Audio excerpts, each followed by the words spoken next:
wanaagsan saaxiibayaal meel kasta aad joogtaan daafaha dacalada caalamka soo dhawaada halkan naga daawanaysaan waa Miina Maano waxaanu idin falanqayn doonaa barnaamijyadii iyo wararkii iyo dhacdooyinkii ugu dambeeyay ee internetka Soomaalida ka socday habeenkii xalay shalay iyo maanta horta barnaamijkii labaad ee aan idin soo gudbiyay arrintaas ku saabsan haddii aad jeceshihiin si taxana ayaad ku wadi doonaa wararahana wada ku geli doonaa insha Allah haddaba qodobada ugu waaweyn ee barnaamijkeena maanta ku soo qaadan doona waxaa kamid ah Dayaxda Nuurshe oo aad isagoo murugaysan muuqaal soo duubay oo kaga hadlayo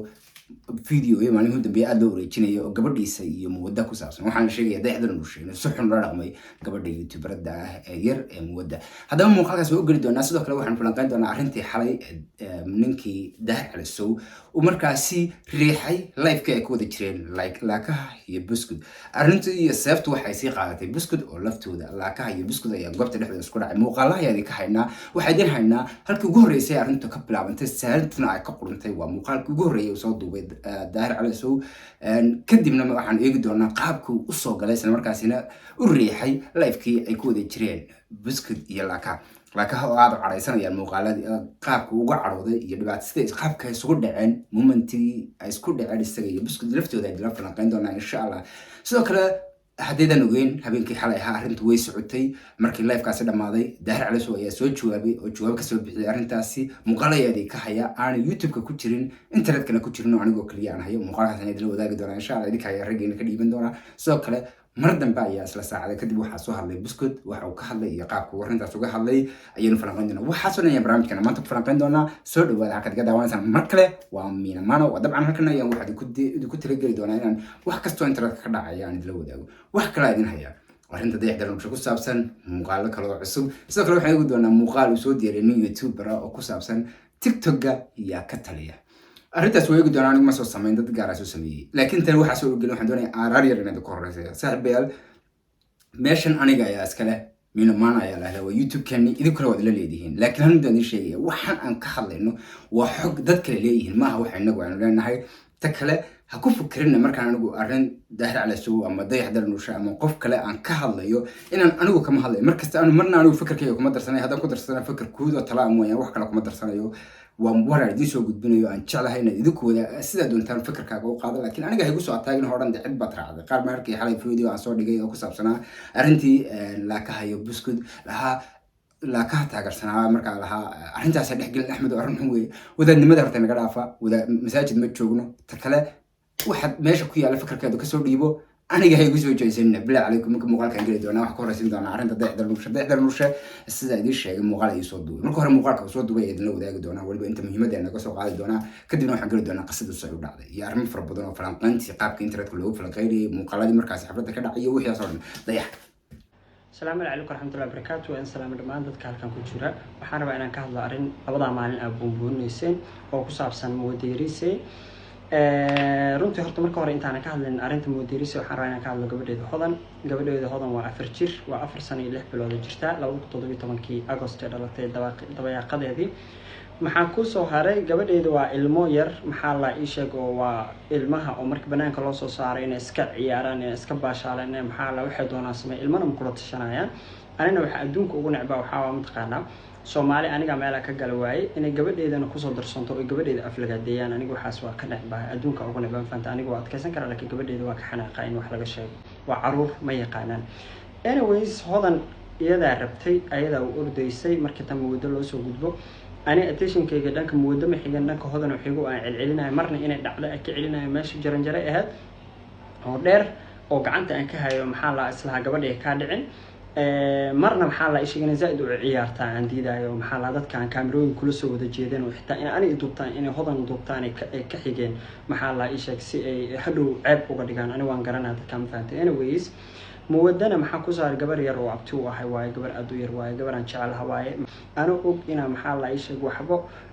يعني aysan bahdili waxa saga heen aniga meeshan gabadheeda ay ilaalsanayo haddana ma rabo inaan qalbi xumadeeda ka qayb qaato oo yani dadka xumeynaya in aniga qayb ka noqdo ma rabo abti very sorry aad iyo aad uga raali noqo wax walba Dayaxda Nuurshe ka soo gaar abti very sorry aad uga xumahay iga raali noqo واتهاي ده يحسون أحسن بوه هذا طبعا وقف والد كستانا ودريمي كراه سيدا وه هذا كراه يقابك والميزة ولا عشان كراه قف كستا إذا كسبة دور كرتان سكر سبوا ورك كريه استيج بتاعك أنت هبشب بدن بهالك هاي سوا مش خصوصا أنت مسكح هذا طبعا مو غلط يبغى ما جوكته لكن مركز المسؤولية دي المها أبوك صار أنت مسؤولية دي الميزة صار نيد تاس واتها هذا muuqaalka ma ogdin baa laga yaabaa qaar badan laga mid ah laga yaabaa inaad ogtihiin laakiin marka hore bal muuqaalkan yar sida wax u dhacaan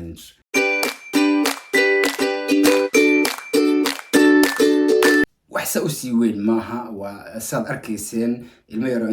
doonaya ilmo da-diisa markaasi inuu la ciyaaro iyo qof kale oo isku dayaya inuu ilmihiisa soo celiyo aanu ka baxsan adigu qofba sibuu u turjuman karaa adigu aragtidaada dhanka commentiga nagu soo dhabsaad u aragtaa ma waxun buu sameeyey mise wax wanaagsan intayna ka gudbin isla dayaxdal nulshe waxaa jira muuqaal kale isaguna aad internetka u dil wareegaya arrintaasi qofba sibuu fikirkiisa yar ee gaaban ayuu isticmaalaya qofba sibuu uga fikraya arrintaas waxa weeye isla xafladaasi inay marka dhammaatay iyo bilowgeedii hore inay ahayn ma garanayo waqti la duubay waa gabadha yar ee dayax oo markaasi ku cararaysa intay aabaheed ka soo cararto gacantiisa iska tuurta ku soo cararaysa Mrs. Wall. Oh my god.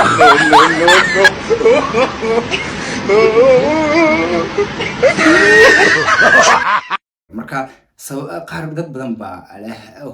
aabaheed waxay ka jeceshahay Mrs. Wall aan idin caqli celiya dadka caqli gaabka ah ilmo yar oo kasta qofka ku cusub markaas meelaha uu ka arki jiray waxa u tegi karaa laakiin waa xiiso kooban baleed haddii aabaheed ka dhaqaaqi lahaa 1 second isaga ka daba carar lahaa marka waxba ha isku mashquulina kale waxa macquul ah inay taageero u tahay taageeranimaduna ceeb maaha qof waa taageeri kartaa laga yaabaa aniga qudheedu inaan Mrs. Wall taageero iyo aanan taageerinba who knows taasi waa tahay arrintaas intaas kaga gudbinaa hawl dheer ayaa inoo taala hawsheena intaan ka gudbin dayax waa waalidiinta hal ixtiraam caruurtana faraha laga qaado fadlan waa iga talo caruurta yaryar social media ha ku raastan fiyus ilmo yar oo ilmaha oo kala hadaad aan ahayn markaasi ilmaha adigu tahay adigoo kala ah waa tahay arrinta markaa inkaan gal hadaba xalay waxaad arkayseen oo aad soo baxday in internetka dhan haysatay caradii iyo waxa uu la ku sameeyay horta qof bini aadan weeye laakaha media wiilka la hada youtuberka ah bini aadan weeye sibuu u fikri karaa sina uu hadli karaa taasi isaga u taala qaabka fikirkiisa inaguna ma nihin dadkii falanqeynaya arrintaas laakiin waxaan ogi doonaa qisada halkay ka bilaabantay horta daahir cali soo ayaa muuqaal soo duubay muuqaalkaasi intaan idin gelin fiidiyoyada aan fiidiyo badan baa idin hayaa dabcan ha iga degdegin intaan fiidiyada tusin waxaan marka hore doonayaa inaan si guud uga hadalo sidee hawshu u dhacday inaan idin dul maro kadibna fiidiyo kasta aanu eegno daahir cali soo ayaa fiidiyo soo duubay kadibna laakaha iyo maxamed buskud oo live-kooda jira ayuu markaasi daahir cali soo yimi waanu markaasi riixay live-kii halkaas ayaa waxaa ka caraysisay in live-kiisii la riixay laakaha oo leh siduu daahir cali soo live-kayga usoo riixa oo aniga markaasi iga badiya waxa uu taagan yahayba aniga lacag kasta uu kusoo diro igama badinaysa taas waxa ka caraaday isagoo laftiisu diiday dhigkii saaxiibkii ah maxamed buskud in badan lafafkooda waa arki jirtay labada nin ugu badan ee wada ciyaaro weeye buskud iyo laakaha adayaan maxamed buskud salaamaya waa nin dhalinyaro ah marka labadii nin ayaa ka dhex bilaabantay laakiin waxa aada u khaldanaa oo anigu xaq waxuu leeyahay inaan labada qof waxaan arkayay live-ka aan halkan uga gar noqon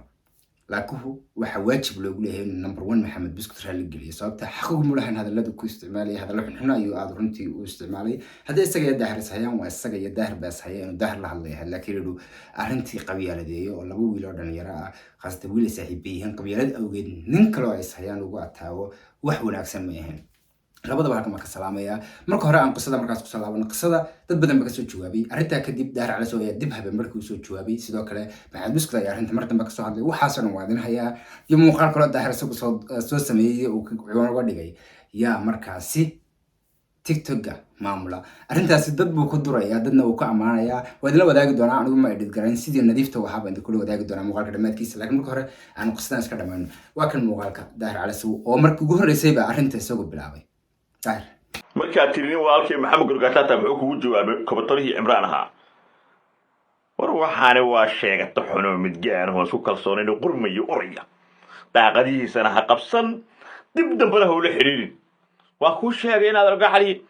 waa aragtay markii uu yiri maxamed gorgaati waa inaad xalin mariya ma tahay wala nin reer Puntland ho ma jeerteena suuri ha ani bax goray baan nahay ani bax dhuq baan nahay waxa lagu yaqaan ma taqaan ka midgaha qabiil ma dadka xun hunguriga badan waxa lagu yaqaan naagtiisa baa ka hoosaysa ha no way ka hoos yuusaysa bal waxaan arag uskubka in gumeedkan naayaha u guursan jiray inuu majaarteenya ee la soo tuuray ee ciilan ee intay gabdhihii Soomaaliyeed diideen naagtaa kulbeere mataqaanaa iyadan sheegtay dudublaha naf biday bal ina gumeedka arag waxaan ku leeyahay inaad daaqata u fuulin waxaan waxa weeye wuxuu ku leeyahay waa isaga filan daahir cad hadduu seekay fulan yahay ma kii habarta xabashidu ay dhashay ee boodhari lahaa iyo xamdo food cadde iyo sharashuurta ayuu soo saaran lahay daaqadda soo ooyaya habeenkaas wuxuu la ooyaa hore anigu maalina ku daymayo habeena ku daymaya ina gumeed dhalay oo kobatolo ah oo qurmay baa tahay adiga iyo awowda lixaadna waa la dhabayaa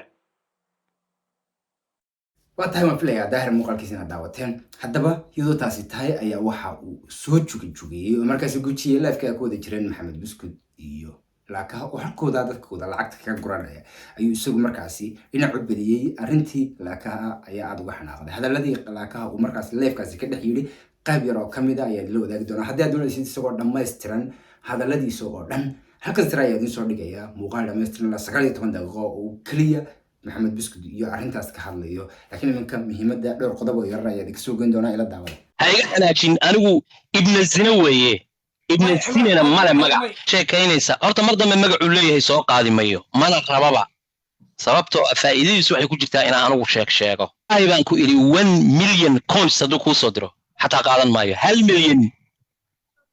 milyan waxaa ka sheekaynaysaa 4,900 wax ka dhimane 1 milyan hadduu kuu soo diro 800 baa ka sheekaynaysaa xataa fooro iguma aha dib maanta kadib kulama ciyaarayo halkaas ciyaartaadu igaga dhamaatay خلاص ina daahir baa tahay maca salaama raac ina candho haye sababta isaga u raacday waa maxay ma ka baqaysaa baqdin ba adeer cid wax ma yeeli karo waa dhuuso ilaa cid wax ma yeesho maya waxbuu ii soo diray maxaa ku diiday foorada no baan ku yidhi no dad kale ha kuu soo direen waa tahay taasi waa taa haddii aad u baahan tahay inaad muuqaalka soo dhammaystiran daawatid isagoo dhammaystiran youtube ku jira videogan hadda aad daawanaysid videoga ka horreeyay ee xalay soo geliyay weeye xagga sarana waa idiin soo dhigaya ku dhufo kadib halkaas ka daawato laakiin hadda aad tagtegin weli qisooyin kale oo muhiim ah ayaanu soo dhamaan arrintan lafteeda markaasi ku saabsan markay arrintu saas ahayd laakuhu halkaasi arrintii isku qabsadeen isaga iyo maxamed buskud runtii aad ay isugu dhaceen iyagoo kala cadhaysan ayay muuqaal live-kii ku kala baxeen kadibna waxoogaa yar kadib odayga daahir ayaa isaguna seefta soo lishay videogan waa exclusive youtube-ka kuma jiro daahir live-ka daahir kuma jiro tiktok-giisa kuma jiro meelna kuma jiro anigoo kale idin haya waa sababtaan idinku imisaan xogaha muhiimka adii siiyo muuqaalka ila daawadaya waxuu daahir calasow ka yidhi hadalkii iyo qaabkii markaasi uu u hadlay laka عمران وحنا فرط الحدار على سوق التاجر وحنا قلت له واحد طاي كوبطلي متجانا أو هنفا أنا كل ريحه كل دار على سوق الشجع أنت جالسي هنفكا نيجا ولا نيرة ولا يوروبيان ولا أمريكان ولا صومالي أفريقيان عرب وعمدوا نفوية عيسى محمود قبله مسجل أنا عاك شفاي أقول وروح هو متجان كوبطلاه معها عيسى محمودي قبليه وتدري إلى شر واعيلي هذه ماشي مالك ورهيس دي حافظك جوجته dadkan wadada soo ciilay waa kuwa soo wacay ku dhahay la ciyaar waa ku ciyaarna واعيلي ما انت waxaan ka gaarsiinaya mar dambe qof uu gifti daar cala suusiyay ma guuleysanayo baa tahay haddaba aan in yar clip siino maxamed buskud laftiisa maxamed ayaa isaga oo aad u amaanan runtii aad u amaanan oo dadaal badan muujiyay isla markaasina isku dayay intii karankiisa inuu arrinta dejiyo laakiin ay u suuragali weydii markii dambe waxa uu ka yidhi daahirna noloshayda ma dhihin wax ii soo dir iska dhaafe salaam calaykum wallaahi haddayna dhex marin ilaahay kursiga igama kicin faati noloshayda صح asaa iska imaado labada xurguf ka dhexaysa waxbuu ii soo diraa ma faati cabdifataax boodhari youtuberka saaxiibkay waa aniga gaali abo asna saaxiibkiis waay ma faati ayaa nibe daahira ii yimid hal diyaarado ii soo diray wuu baxay dad badanaa u jooga si fiican la ii garaacay ma fahanti boodhari commentigu wuxuu ku soo qoray aniga maxamed buskud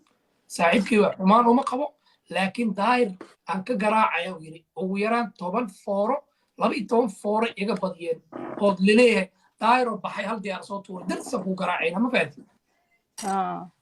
aniga 10 fooro li saaray markii waa dhihi kari aniga dadkaas daahir dartiis ugu garaacay ninkaas wuu baxay aniga fooradaas ma qaadanayo waa dhihi kari ma fahanti صح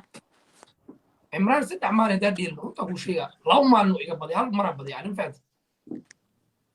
hadduu marka qofkii ii yimid maanta uu wax ii soo diray war wuxuu galka isteed ka kaadin hadduu fiyoor ii soo diro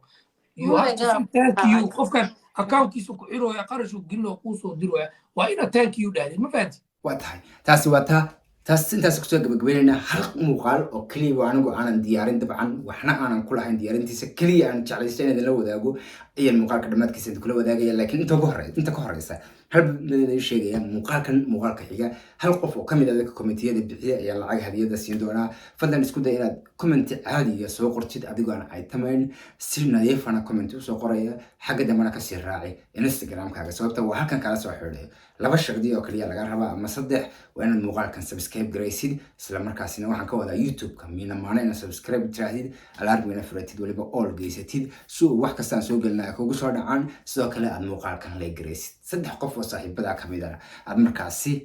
la sii wadaagtid ta ugu dambaysa laga rabaa waxa Instagram-kaaga inaad xag hoose nagu soo qortid aan kula soo xidhno sababta Instagram-kana aad naga soo follow garaysid Instagram-ku waa miinamaano kaliya halkaas aad tigaysa follow soo dheh Instagram-kaagana xag hoose soo dhig halkaas kala soo xidhi doona insha Allah adeedada ugu soo diri karna hal qof ay khaas ayaan dooran doonaa hadda maasantihiin ila daawada muuqaalkan horta marka hore digniinba koraysinay wax laga yaabaa dad badan ka caroodaan saaxiibaya qofka ka caroonaya aad baan uga raali gelinaya xumaan anigayga ma aha kaliya waa muuqaal qof soo duubay oo aan jeclaysan in la soo wadaago waa aragti gaar ah oo qof gaar leeyahay dad gaarana uu ku duray waan ogahay dadka dhibaysana waan garanayaa laakiin muuqaalka maanta markaa soo geliya adigaaga daawanaya hadday ku dhibayso isla markaasina aad jeclaan lahayd muuqaal mid la soo sameeyo anigu ma soo sameyn kan adigu mid la soo sameeyay oo kan kuwa basid ah ii soo dir ama adigu ba soo sameey kadibna Instagram-ka igu soo dir muuqaalka xiga ayaa video ugu dambeeya ka dhigi doonaa hadda sida mana edit garanaya kan ma edit garanaya waxna kama jirin haddaan ugu dhawaado video music saaranaya ka bedelay sababta copyright ay leeyahay laakiin wax kale kama taabanayo hadda ma santihiin muuqaalkan la daawada waa filayana daawateen aad baad ku mahad celinayaa muuqaalkan waa daawateen videogana waa daawateen waxaan jeclahay inaan markasta halkan wada joogno wada sheekaysano ku baashaalo xoogahana iskala wadaagno muuqaalada kale halkan soo dhigeela daawada insha Allah barkeen soo kala kiciya YouTube-kana waa noqda ka number 1 ugu caansan YouTuberada Soomaalida aad baad jeclahay garab taagantiin idinkana sidoo kale